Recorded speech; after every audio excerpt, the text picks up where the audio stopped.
Welcome back to Los Comics TV. I'm your host, Javier Hernandez. And today is Monday, May 25th, Memorial Day 2020. So I'm going to get started here. I have another episode today of the reading pile, or like I said, the already read pile. Actually, once in a while there's a book in here that I haven't read, even after all the years. But anyway, I got more books here on the side. So again, it's just a collection of comics and books and one or two other things I'll show you. Grabbed the big stack right out of my own stash, and just gonna go through and share with them, some memories of these. Some, some I read recent, some haven't read in years and years, but I'll get prompted by looking at the comic, obviously. Anyway, so this is something I actually shared recently, just I think a few weeks ago, online, my social networks. It's a comic called Dimensional Flats. The artist here, Tsunori Tawaraya. If I don't know, got the accents right, but it's a Japanese creator. So this is printed on black paper, and as you can see, hopefully it's coming. When I tested it, you can see it's printed with silver ink. I mean, that is something else. So you're gonna have in certain spots you're gonna hit like a nice highlight on it. But yeah, look, it's all black. Well, look at some of these pages. My gosh, and that silver ink just pops out. So I just bought this recently. I bought it from a local comic shop here in Boyle Heights area. Other books. So so I just saw this somehow. I saw it online. I go, I gotta look this up, and then I found out that this shop had them locally, so I ordered me a copy. And I don't know if it's a series, but there's about, I think, 2 or 3 other books that this artist has done. Same format, black, silver on black. But this is a real surreal comic. Like, other than the way it's printed, these otherworldly creatures, other dimensional creatures, and it's it's just one of these really surreal, bizarro stories. Man, look at this stuff. I mean, even if it was just black and white, right? I mean, it'd be astounding. But that silver ink, man, just gives it this otherworldly experience. This thing is gorgeous. I mean, boy. Okay, so yeah, there's the artist. But there's his name if you want to, look him up later.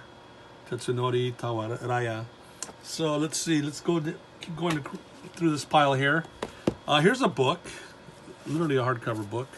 Tarantella. This is your great book, man. Just came out just a couple years ago. Artist Alexis Zarit.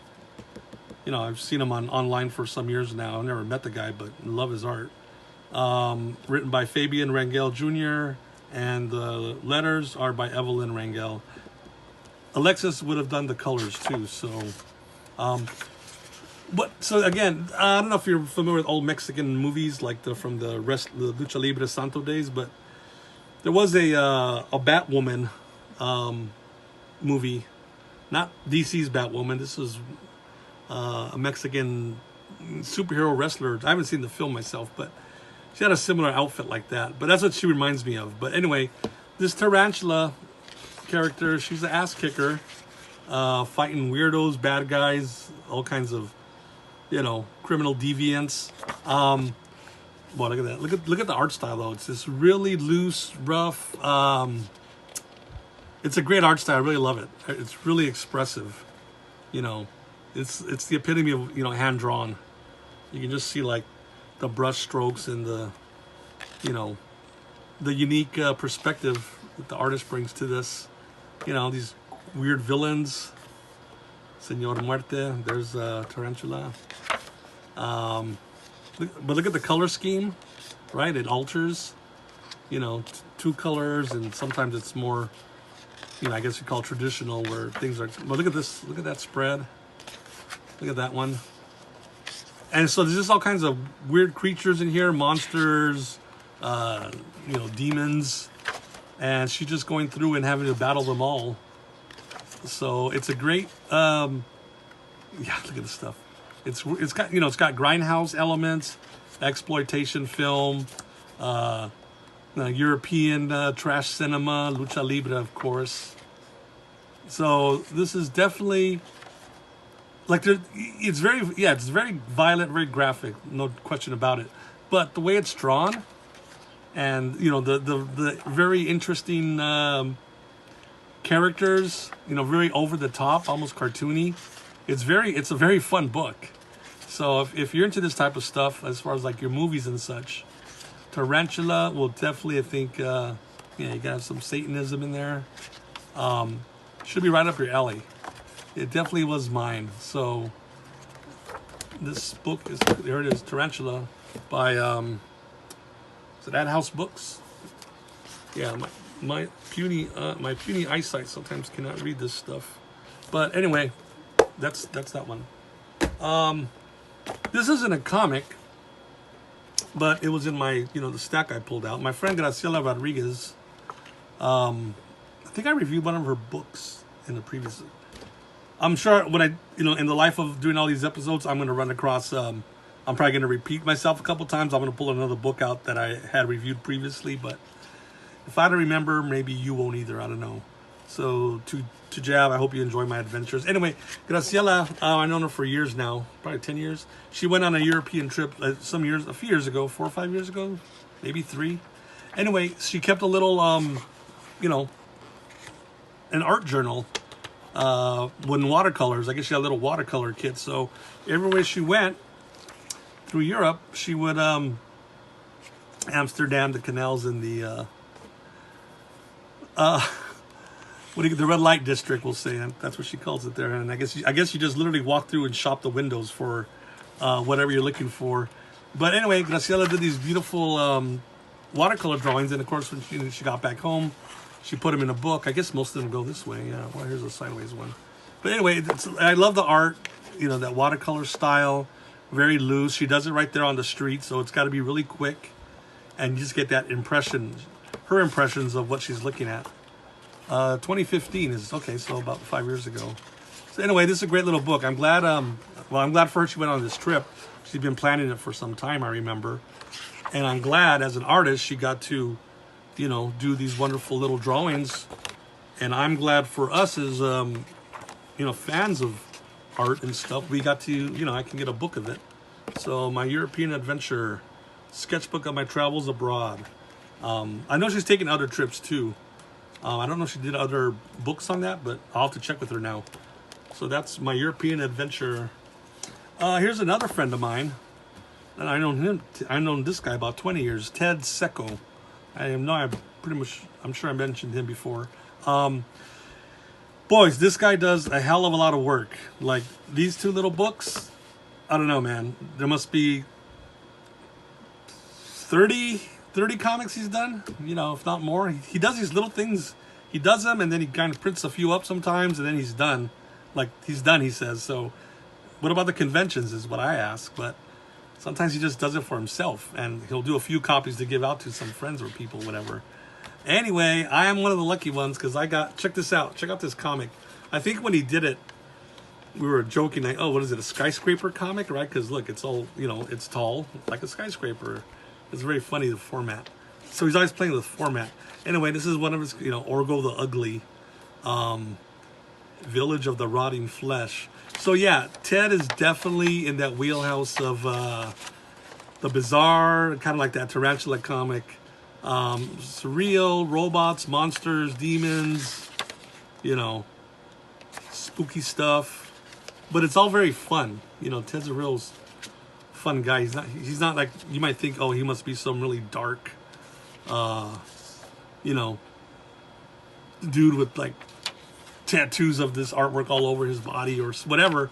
No, far from it. He's a pretty simple guy, but he likes to look at this stuff. This is what is this? Doc Damnation. This is actually, I had a larger version of this. I think he did a magazine size a couple of years ago. And then, guess what? He did another one in 2018, according to the date. He told me one time he redrew the whole book. I wish I had the other one with me. I'd compare it. I'll let you see the comparison. Because he said the first one was just too loose, which that's his style if you look at this stuff. But he thought it was way too loose. Maybe it wasn't clear enough. So he redrew it. I think he used a finer point pen. It's a little sharper. And most of the pages, like, is verbatim, almost the same setup. The girl and the guy running, whatever. He might pick a different angle.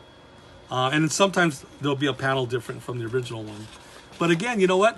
That's him as a storyteller, just trying to figure out what makes the best, what tells the story the best way. And look at this. You really get the sense of the light hitting this guy. Just the way the light falls on his face and the shadows it casts. Like the light's down here shooting up at him. That's impressive work. So yeah, I feel very lucky to know Ted as a friend. He's a great person. He's absolutely a great, valued friend and such. But man, I marvel at the guy's art. I marvel at his storytelling, his character, his the atmosphere he creates in these books. Look at this guy. I think this guy is Mortality Man, right? So he's got like a baby doll head, half, and the other half is a skull, right? Both ends of life. Newborn baby, death. I mean, this stuff is mind-boggling. It's never, but you know what? It's never pretentious or I don't know, like really heavy or overwritten. It's just, he's very matter of fact. Hey man, this is what it is. Let's get to the story, boom, boom, boom. And then shoot, man, to go through a comic with every page got such damn good artwork. Great stuff. So again, this is just photocopied, I think, at his local copy shop, right? Look at this paper. This is kind of really actually nice paper. It's like a slick, it's thick and slick. So anyway, Ted Secco comics. No one's getting these for me. No one's even getting them from Ted probably, but anyway, here's another comic. It's called Boyle. Hopefully you can see it with the glare or whatever, but it's a dark red background with red lettering. Legend of Boyle Man by Gonzalo Alvarez. It's chapter 1, A Visit from El Ratón de los Dientes. I met Gonzalo, I guess, at I would have met him at a show. Probably the Texas Latino Comic Con back a year or two ago. Anyway, he's a young guy, very young, in his 20s. And, look at this stuff. Look at this guy. He's very much influenced by video game culture. Maybe RPG games, which I never played those. I think they're card games. And of course, he's definitely interested in exploring his Mexican-American background through the lens of Aztec, Mesoamerican culture, mythology, art. So he's got this elaborate story. Look at all this wonderful stuff. I mean, yeah, if familiar with Mesoamerican, pre-Columbian, whatever you want to call it, art, the stuff you see on their, the pyramids and their codices. He's really studied that really good, and he's made this whole story out of it.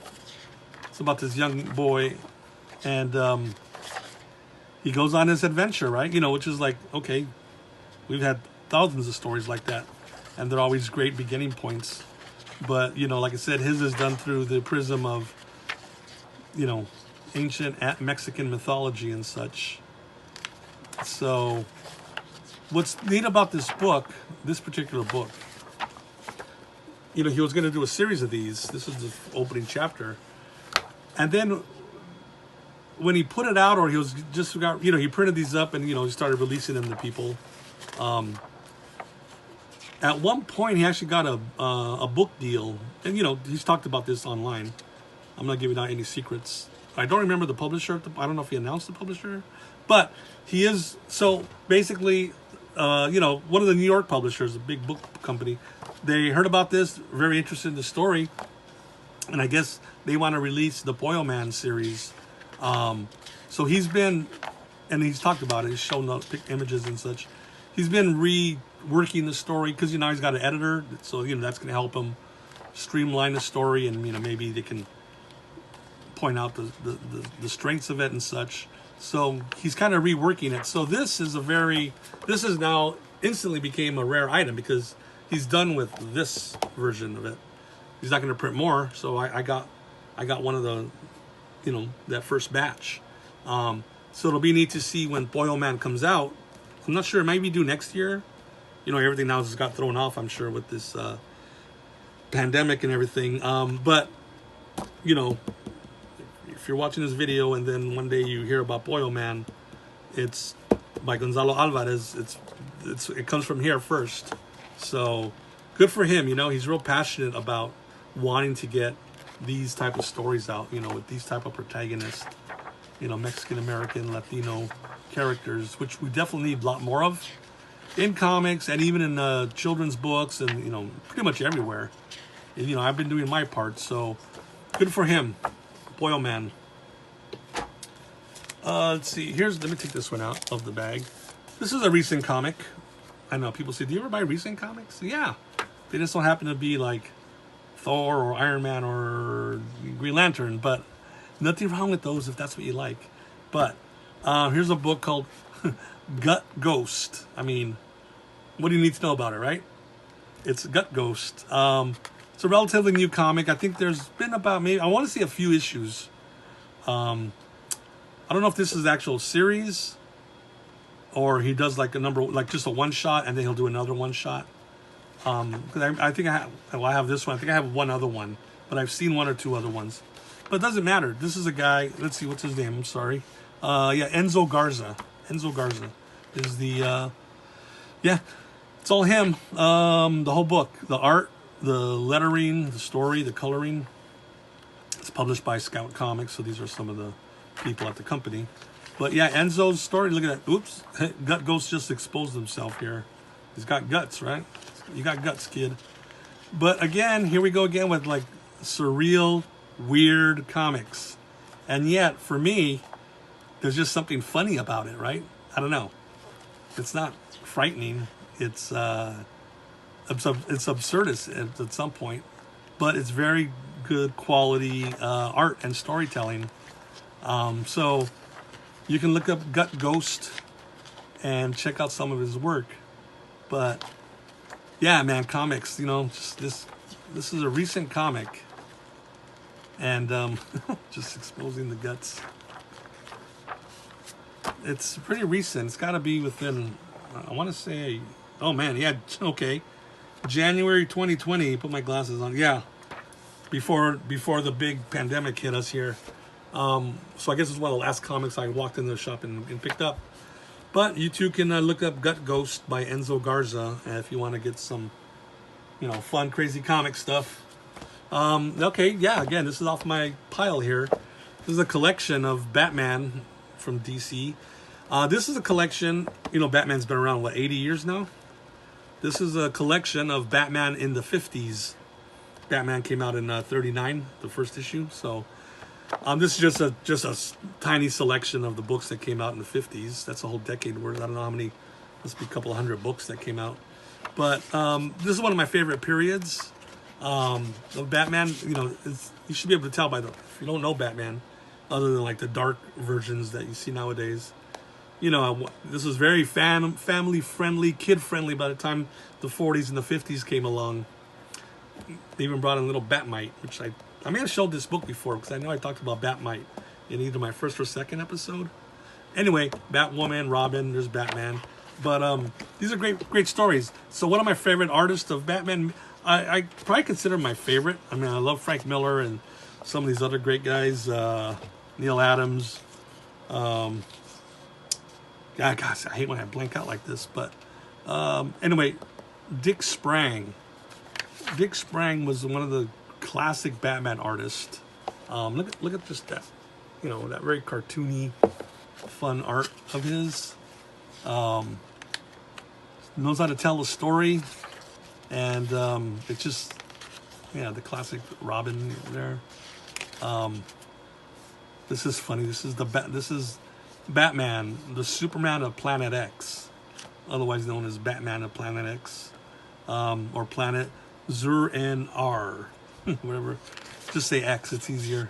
But I think this particular character is some interdimensional Batman. He teams up with our Batman, and of course he's from another dimension. He's got to have a cool, weird color combo, red, yellow, and purple. But he's a crime fighter. He's a do-gooder like our Batman. And yeah, I think this character came back maybe within the last 10 years. I think it was Grant Morrison or somebody brought him back. Where's it at? Brought him back.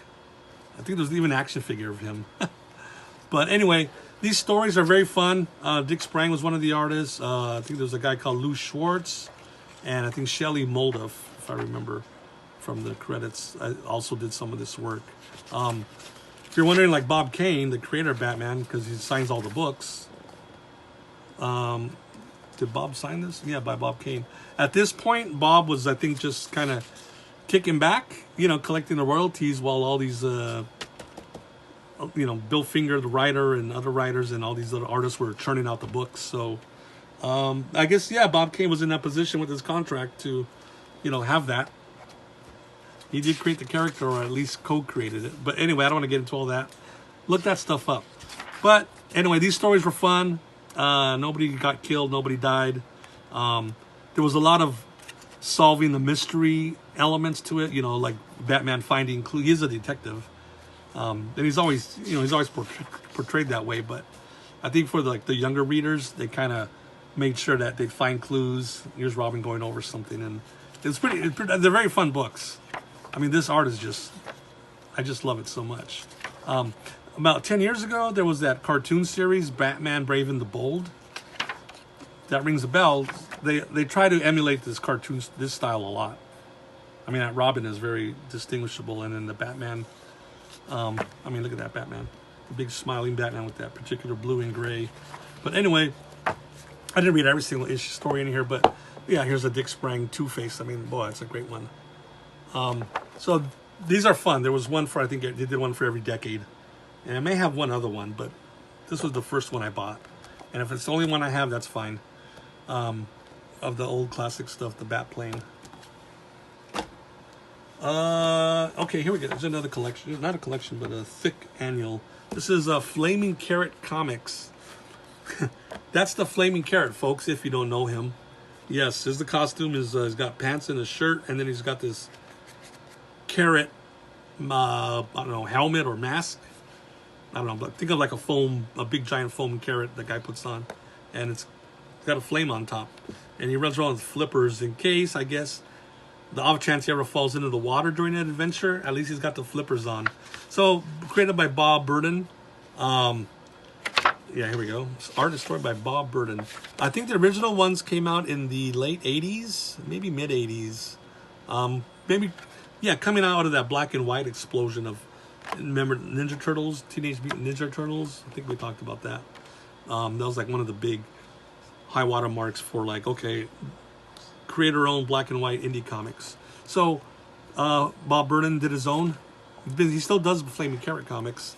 And the origin of the character is, one day he sat down, he read 5,000 comic books in a row, and his brain flipped out, and then he became the Flaming Carrot. Keep it simple, right? There's no radioactive carrot or anything. Some of the stuff the comics aren't kids comics. They're like adult, like a PG-13 or, 9 o'clock, 9 p.m. TV show. Nothing explicit, but it's, but the thing with this it's absurdist comics. I mean, just going off the premise, right? Just the title, Flaming Carrot. But there's just so many weird characters. There's one, I don't know if it's in this book. I think it's in a different collection I have. Hitler's boots. Those big, tall, knee-high black boots. Hitler's boots are marching around, and he's got to stop it.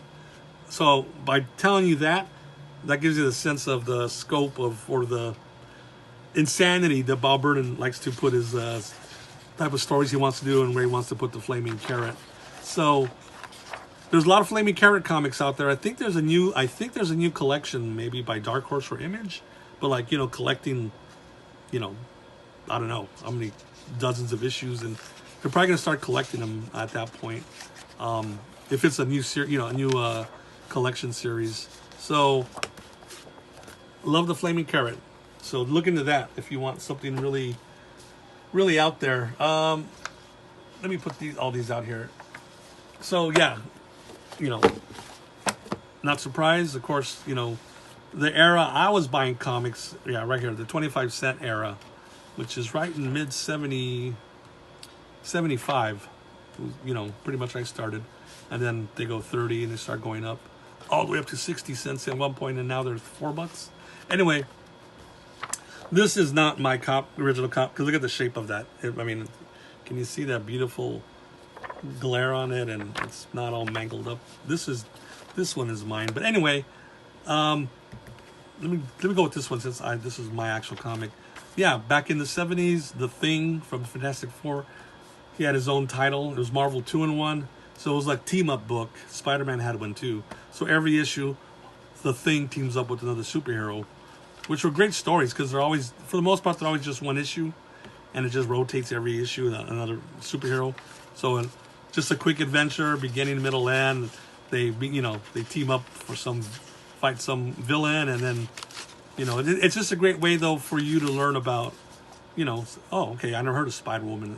So here she shows up in this issue. So, again, these comics aren't meant to be like, historic, like, literary masterpieces. They're just almost like the definition of comics. Just quick, cheap, fun entertainment. 15, 20 minutes to read this. But it's great stuff. I love looking back to them. This one I've got to share really quick, or at least want to spotlight it. So this one, where's the date on here? You guys messed me up. You don't put the date on your front cover. It's a giant size Fantastic Four. So there was a monthly Fantastic Four title, and then sometimes they do it like a giant size or an annual. 68 big pages. Let me see. Let me check the date. 1974. Okay, but you know what? I'm thinking I probably didn't buy this one only because I don't know if you can see it. There's like $1 price tag written on here, even on this. Actually, this one too. Actually, this one I probably didn't buy off the rack because I noticed 35 cents. So at the local not comic shops, at the local bookstores back in the day in Uptown Whittier, where I used to hang out. There was like 3 or 4 used bookstores, and they each had always a small little section, whether maybe like one shelf or just a couple of shelves, or maybe boxes of old comics. Old meaning could be just a year old. So what they would do, they would just put a price on it. So this one was $1. I don't know. That almost looks like it's written by a kid. So maybe this is mine, and maybe I wrote that or something. But anyway, but like for example, this one is 35 cents, where if I would have bought it a year before, it would have been 30. So I mean, they didn't really jack the price up, but they know that book wasn't available, so somebody wants it, it's extra 5 cents. Oh, anyway, this comic, I love this one to this day. It's the Fantastic Four, which I'm not going to get into it because I don't remember the reason, but in this issue, Medusa of the Inhumans is taking the place of Invisible Girl or Woman. I don't remember why she left at this point, because at one point she had her first child, so she was out of the issues for a while. But anyway, but they're fighting this really fascinating. Look at this group here, the 4 Horsemen of the Apocalypse. I'm gonna hopefully that's hitting right in your side of the camera lens there. The 4 Horsemen of the Apocalypse: famine, pestilence, death, and war.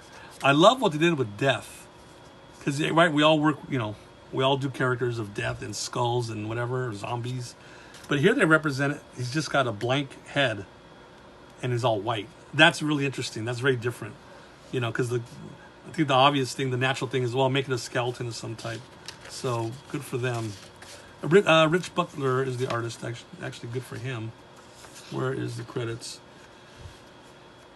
So co-plotted, interesting, by Jerry Conway, written by Marv Wolfman. Remember him from Tomb of Dracula, the previous episode I did. Rich Buckler and Joe Sinnott. Joe Sinnott was the inker. Rich Buckler would pencil it. Joe Sinnott worked with Jack Kirby on the classic 60s comics. So it has that Jack Kirby, or at least that 60s FF look, with that beautiful, thick, powerful Joe Sinnott inking. So it's a smart idea putting like the classic Fantastic Four inker on the 70s stuff to kind of give it that look, although Buckler has his own style of design. And yeah, look at these characters. Love these characters. Pestilence. So anyway, this is just again, just a fun story. The FF taking on a group of 4 villains, and we can safely assume the FF weren't killed, right? In this book, there's death riding a horse, and then there was a backup issue. Oh man, there was a backup. So this is from the '60s. This right, very early FF comic. I forgot what number. But there was a character called the Hate Monger. Very timely for today. And there's Sue Richards trying on different wigs. Hate Monger, what does he do? He spreads hate, right? He gets people riled up. If I remember, I think he's actually talking about, like outsiders or, down with all foreigners. I mean, right? The same old story. Let me trip you out here. So, Fantastic Four's got to figure out who the hate monger is and, how stop him from spreading his hate. And do I spoil this for you guys? I mean, this is a 50-year-old story. If you don't want to spoil it, close your eyes for the next minute and your ears. So they finally capture him, the hate monger, and he's shot here. And they unmask him, and it's, oh my gosh, it's Adolf Hitler. My second Hitler reference today. What's going on? He survived the war apparently, because this book is from the '60s. This is story, or they say it could be one of his doubles, but they'll never know. They say, but that's pretty. I thought that was pretty bold back then, doing having Hitler come back as a supervillain in a superhero comic. And a couple more. I want to get to some other ones. So, Captain America by Mike Zeck, the artist, versus Deathlock, another Marvel 2-in-1 with Thing and Brother Voodoo. Anyway, but the bulk of my collection is this stuff, these 1970s, 80s Marvel DC comics. Let me jump ahead of here. So let me show one more, and then I got some books I want to share. So this isn't a comic per se. It's a Draw Hard zine. Draw Hard is the studio of another friend of mine, John Narcomi. Draw Hard Studios. That's what he's, that's what he publishes through his art studio. So he made a zine. He did a couple of these. And this is number 2. See, this monster's for you. Thanks, Jav. 20. What is that? Let me see this. 17. 3 years ago. Anyway, so what this is John putting together a book, a zine, different pieces of his art. That's Jonah Hex, the DC Western superhero. But a lot of that's just out of John's head, right? Real crazy style. Little text piece here. So John's he flips between different styles. This real cartoony stuff, and then these very heavily rendered pieces. I love this character. That's great. It's got it's such an interesting style. There's a lot going on with it. It's cartoony, yet it's still got like this, kind of like a hard edge to it, like a wild. It's almost like taking a modern guy and throwing him in, transporting back into the 30s, and then he starts working in a studio there, where he's bringing all that modern sensibility, horror, punk, rock, whatever aesthetic. Character designs, different things he's working on. This is interesting. This is a comic he did where I rotated because he shrinks the pages down, so he puts 2 side by side. So now you rotate, it's almost like a calendar. So then you read it this way. So that's a nice innovation. Anyway, I like this idea of doing like a zine, kind of just updating people when there's John and there's his drawing board. Just kind of give a sample of your work, basically. And in this case, we have to get a comic out of it and some pinup art. Okay, I'm going to wrap it up here with these books. Actually, so the previous reading pile I did, the pile was so big, I only did half of it. So this is the second half, and I'm almost running out of time. But I do want to get to these they're not comics. Yes, I know. Like I said, I do comics on this show. We talk about books, art books. Dr. Seuss. Love Dr. Seuss. I'm sure a lot of people do. But these are new Dr. Seuss, or at least within the last one of these I just got. I think this is the newest one. So yeah, he passed away a while ago. But like most prolific artists, right? Imagine a studio, hundreds of drawers and boxes. They find stories that maybe weren't finished or were ready to be printed, whatever, and for whatever reason they never were. or in his case, in a lot of the cases of these books, there's a collection of stories. So he did a lot of stories for magazines, right, throughout the 50s and 60s, maybe even the 40s. I won't go through each detail on each one, but so these stories, they're collected from those magazines because they were never published in books previously. So there's this whole collection of Dr. Seuss stories that are in these magazines that none of us see because they're like, 50 years old.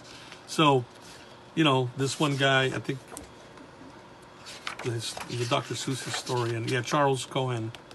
He's written a book on Seuss, and then he kind of digs this stuff up, and then he, I guess to get the original art, they maybe to recolor it and then typeset it. But so it's new Dr. Seuss, right? This book has about four stories. So these started coming out within the last 10 years, I want to say. 2014. And then this one, another one. Again, most of these were taken from magazines. Well, look at this style. So Dr. Seuss would, draw with a black pen and then they'd color it. But then sometimes he would paint stories. I think that McElligot's Pool. This one seems to be traditionally painted. Getting some nice brush work on that.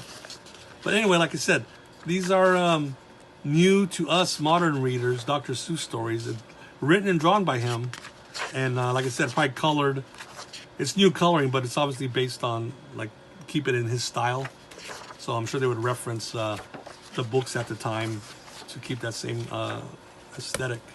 And this is the newest one that I remember getting. I just got it a while ago. It's copyright 2015. Wow, 2015. Okay, so it's 5 years old, but I just got it. This one looks like it's a whole story. Yeah, this is just one whole story. And if I remember, I read the background material. I don't think this one was ever published, which is pretty astounding. But like I said, regardless, these are stories that they get printed, published, and put out to be enjoyed. So, I haven't read every Dr. Seuss book from the old days, but I read a lot, and I have a lot of them. But like I said, it's kind of nice to be able to, get some new Dr. Seuss books. So hopefully you can see them right there if you're interested to check them out. The newest Dr. Seuss. And I'm going to finish this off as long as I'm going down a time machine. This has got to be the first book that I remember ever reading. So this isn't my copy. I got this thanks to eBay, right? You can always find everything eventually shows up. I bought this on eBay not too long ago, actually. Matt the Rat. So I must have read this in either first, I don't remember, either preschool. What's the order? Preschool, kindergarten, and then first grade. Maybe first grade, I want to say. It's copyright 72. So if I was in first grade in 73, that means I was amongst the first, group of school kids across the country to read this book. This is amazing to me. But there was a whole series of these. It probably goes more than 35. There was another one called I See Sam. Sam was a lion. But I always remember this one, Matt the Rat. Just in my head, it got stuck as a kid because it's that simple, Matt the Rat. And it's a very simple, it's obviously an early reader. It's a little kid learning how to read. I am Matt the Rat. I am a rat with a hat. I need this fish and that fish. I need this nut and that nut. I will set them in this. I need a sheet. I will set the fish and the nuts in the sheet. I run with them. It's almost like comics. There's a picture and some words here. What is that? I am Matt the Rat. See the fish and the nuts. He sees the nuts. He is sad. He needs nuts. The nuts fell. Then the hat fell. The sheet is on the rat. See them with the nuts and the hat. See the sunset. He needs the sheet. I need the hat. Oh, that's the end. And there's some information down here. It's kind of a weird place to put it. Anyway, what's the whole point of this? I don't know. It's just when I found out, I could get this. Like, yeah, I think I did see the I Am Sam, but I think it was like, I don't know, 20, 30 bucks or so, or like it was in a set with a whole bunch of other ones, a lot of money. This one probably, I'll admit, is probably about 10 bucks, but you know what? Okay, well, I just like the idea of having, like, pretty much, at least one of the very first things I ever read. I read this before I would have read Dr. Seuss, before I would have read, I was going to say Where's Waldo, but that came in later. What's the, Richard Scarry, right? Richard Scarry, those Scarry books. Richard Scarry. Anyway, so, from this to, eventually to this, and real books. I read a lot of real books. I'll probably include those in the reviews at one point. But anyway, that's it for now. From Matt Man to Batman. Okay, from the rat to the bat. Anyway, thank you so much as usual for indulging today on this Memorial Day. Yeah, this is a Memorial Day different from ones we've had in the past, right? With the worldwide pandemic, coronavirus thing. I think we're just right at almost 100,000 Americans have died of it. And then across the world, it's at 346, 47, last I checked. A lot of people died from this. So, yeah, we should definitely take a moment to, remember them. And I don't know anyone myself who has someone who's been affected personally, but, they know people. And but yeah, so if you know somebody, or just remember those who've passed on, and hopefully, we can get a hold on this. And of course, I think the big thing is the vaccine that we're all, hoping for to, gets as soon as they can. So thank you, everybody. Please subscribe if you haven't, if this is your first time watching this, or share this with, online if you think people will like these reviews. Dr. Seuss fans, Matt the Rat fans, Batman fans, whatever. Share it, and thank you for your support. We'll see you. Bye.